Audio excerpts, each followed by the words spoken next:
François Gemène, bonsoir. Bonsoir. Merci d'être venu jusqu'à nous à Lyon pour cet échange de ce C'est pas soir. si loin de Paris, c'est facile en TGV.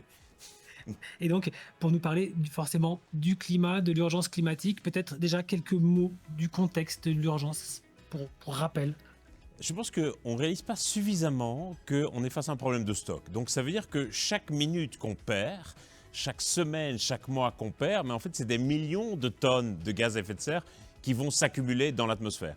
Et très clairement, notre futur climatique, à savoir si on va connaître durant notre existence une hausse de température de 2, 3, 4 ou 5 degrés, ça va se jouer dans les 10 prochaines années. Donc vraiment, toutes les actions qu'on va poser maintenant, demain, la semaine prochaine, vont compter énormément.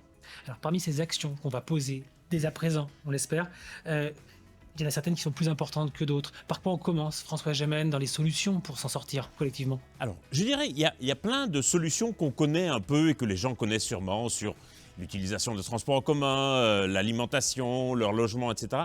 Il y a plein de choses qu'on peut faire à son échelle.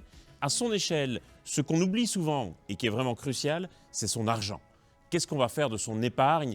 Il y a aujourd'hui énormément d'épargne des Français qui n'est pas mobilisée pour la transition, mais qui par contre est mobilisée pour toute une série de projets d'extraction, d'énergie fossile, de déforestation.